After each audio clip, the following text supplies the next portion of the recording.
Welcome to math access. तो आज के वीडियो हम लोग शुरू कर रहे हैं आईसीएसई क्लास 9 का इंडिसेस। अब देखिए इंडिसेस होता क्या है। आप ऑलरेडी क्लास फिफ्थ से नहीं कह सकते, फिर भी क्लास 6, 7, 8 में आप लोग इंडिसेस के बारे में पढ़े हैं। आपके लिए कुछ ये नया नहीं है। जैसा आप सभी को पढ़ाया था एक्सपोनेंट, क्या होता था उसमें, एक्सपोनेंट इन पावर। क्वेश्चन आते थे सिंप्लीफाई करने के लिए क्या करके। देखिए इंडिसेस का मतलब होता क्या है कि पहले हम लोग इसका बेसिक समझते हैं कि मान लीजिए हमें दिया जाए, मान लीजिए हम लिख रहे हैं इसको ऐसे a cross a cross a cross a dash dash n times, यानी हम किसी एक सेम नंबर को एन बार खुद से मल्टीप्लाई करते हैं तो इसको हम कैसे डिनोट करते हैं कि ए का पावर एन। अब इसको हम लोग ए को क्या बोलते हैं, ए को हम बोलते हैं बेस और एन मतलब होता है एक्सपोनेंट्स। एन मतलब क्या होता है, एक्सपोनेंट, और ये होता है बेस हमारा। ठीक है, ए होता है बेस और एन क्या होता है, एन को हम बोलते हैं एक्सपोनेंट।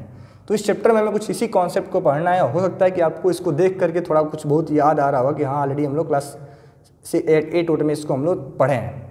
ठीक है, तो इसको हम लोग बोलते हैं बेस और ये होता है एक्सपोनेंट। अब इसके कुछ अपने रूल्स होते हैं, कुछ लॉ होते हैं। जैसे पहला लॉ है कि अगर बेस सेम हो, ए का पावर एम इंटू में ए का पावर एन, हम दो डिफरेंट सेम बेस के नंबर्स को अगर हम मल्टीप्लाई कर रहे हैं तो इनका पावर क्या होता है, आपस में प्लस हो जाता है। इसको हम बोलते हैं law of exponents, law of exponents. ठीक है, देन दूसरा रूल है कि अगर ए का पावर एम है, डिवाइड कर रहे हैं ए के पावर एन से, तो ये पावर क्या होते हैं, आपस में माइनस हो जाते हैं, सब्ट्रैक्ट हो जाते हैं। थर्ड जो इसका रूल है, ठीक है, कि अगर पावर अंदर भी है और एक्सपोनेंट बाहर भी है तो इन दोनों का हम आपस में मल्टीप्लाई कर लेते हैं। फोर्थ इसका रूल है कि अगर सेम पावर्स हैं और दो डिफरेंट बेस वाले हैं तो इनको हम मल्टीप्लाई करके पावर को कॉमन कर सकते हैं। इनको हम बोलते हैं लॉ ऑफ एक्सपोनेंट्स। क्या बोलते हैं, लॉ ऑफ एक्सपोनेंट्स। ठीक है,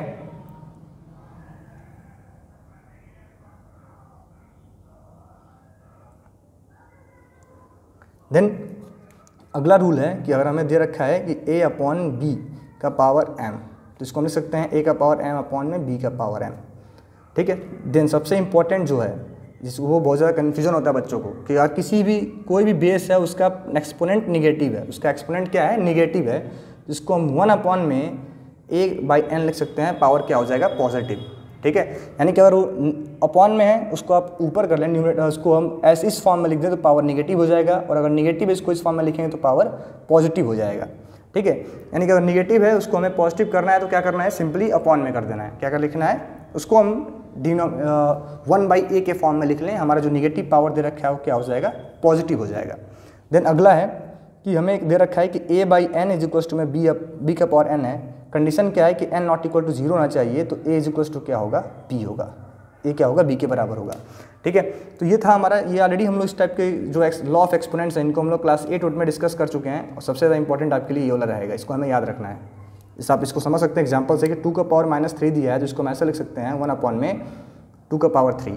ठीक है, या फिर अगर कहीं 2 का पावर 3 दिया है तो इसको हम 1 अपॉन में 2 का पावर -3 भी लिख सकते हैं। ठीक है, तो इसको आपको हमें हरदम याद रखना है कि अगर चेंज कर देंगे तो साइन क्या होगा, चेंज हो जाएगा। ठीक है, जैसे एक और हम एग्जाम्पल ले लें कि अगर हमें कहीं 2/5 का पावर -3 दे रखा है तो इसको हम अगर इन्वर्स कर दें कि 5/2 कर दें तो इसका पावर क्या हो जाएगा, पॉजिटिव हो जाएगा। हमें याद रखना है, इसका हम रेसिप्रोकल लिख रहे हैं तो जो साइन है वो क्या होगा, एक्सपोनेंट का चेंज हो जाता है।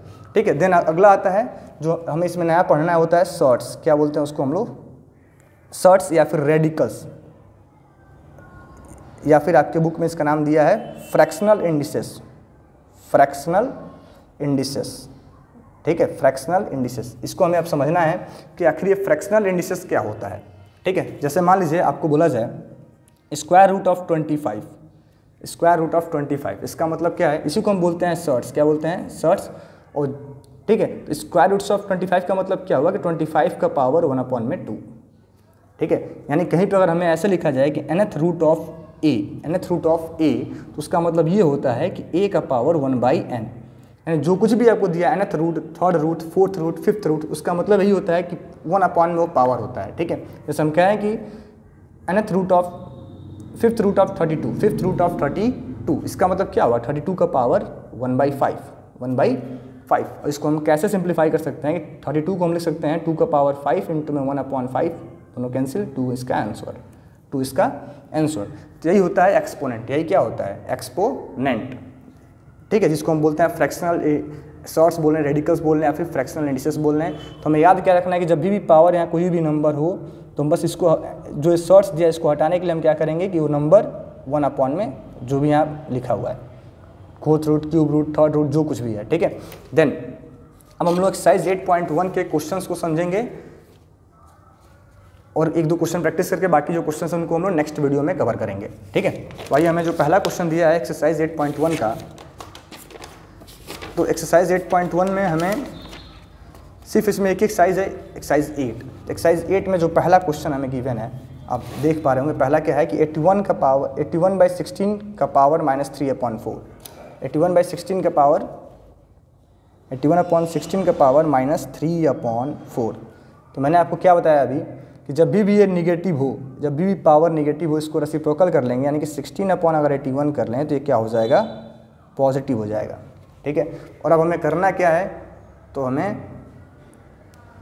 अब हमें सिंपली इनका फैक्टर करना है, 16 का फैक्टर एंड 81 का फैक्टर। तो 2 के टेबल में 8 बार में, 2 के टेबल में 4 टाइम्स में, 2 के टेबल में 2 टाइम्स में, 2 के टेबल में 1 टाइम्स में, फिर इसका 3 के टेबल में 27 टाइम्स में, 3 के टेबल में 9 टाइम्स में, 3 के टेबल में 3 में एंड 3 के टेबल में 1 में। यानी हम क्या लिख सकते हैं कि 16 को 2 का पावर 4 और 81 को 3 का पावर 4 अपॉन में 3/4, ठीक है। तो अभी हमें एक रूल पढ़ाया गया, कहीं पे a का पावर m दिया हो और b का पावर m दिया हो, तो इसको हम कॉमन करके a अपॉन b का पावर m नोट कर सकते हैं। तो यहाँ दोनों पे 4 है, तो 2/3 का पावर 4 इंटू में 3/4 इसको लिखा सकता है। तो 4 से 4 क्या होगा, कैंसिल, यानी इसका आंसर क्या होगा 2/3 का पावर 3। तो 2 का पावर 3 यानी क्या होता है ये 8 और 3 का पावर 3 क्या हो जाएगा 27। तो ये था क्वेश्चन नंबर 3 के पार्ट 1 का सॉल्यूशन, ठीक है। देन नेक्स्ट है क्वेश्चन नंबर 1 का पार्ट 2। 1 का पार्ट 2 जिसमें हमें दे रखा है कि 1 राइट 61/64 का पावर -2/3। तो इसको हम कन्वर्ट करेंगे, मिक्स फ्रैक्शन को हम नॉर्मल फ्रैक्शन में कन्वर्ट करें तो 64 इंटू में 1 प्लस 61 क्या हो जाएगा 125 का पावर 64 -2/3, ठीक है। तो अब ये क्या होता है, मैंने बता रखा है कि जब भी यहाँ नेगेटिव हो इसको हम रेसिप्रोकल कर लेंगे, तो 64/125 इसका पावर क्या हो जाएगा 2/3, पावर हो जाएगा पॉजिटिव। अब हम इनका फैक्टर करेंगे तो 64 को हम लिख सकते हैं 4 का क्यूब और 125 को हम 5 का पावर 3, ये हो जाएगा 2/3। देन दोनों पे पावर जब सेम है तो इसको हम बाहर कर लेंगे, तो 4/5 का पावर 3 इंटू में 2/3 दोनों कैंसिल, 4/5 का पावर 2 हो जाएगा, 4 का पावर 2 16 और 5 का पावर 2 25। तो ये था क्वेश्चन नंबर 1 के पार्ट 2 का सॉल्यूशन, ठीक है। देन नेक्स्ट है क्वेश्चन नंबर 2। देखिए अब जो ये क्वेश्चंस हैं इनको हम नेक्स्ट वीडियो में कवर करेंगे। नेक्स्ट वीडियो में आपको क्वेश्चन नंबर 2 से लेकर के 10 तक का डिटेल सॉल्यूशन समझाया जाएगा। तब तक के लिए आप हमारा अगर वीडियो आपको अच्छा लगा है तो हमारे चैनल को सब्सक्राइब कर लें, अपने फ्रेंड्स को शेयर करें, और कोई भी अगर आपको डाउट्स है तो आप हमें कमेंट करें। जो कुछ भी आपको दिक्कत आ रहा है, अगर आपको ये चैप्टर समझ में नहीं आया, कुछ जो आपको एक्सप्लेनेशन बताएगा समझ में नहीं आया, तो आप हमें कमेंट कर सकते हैं। Thank you.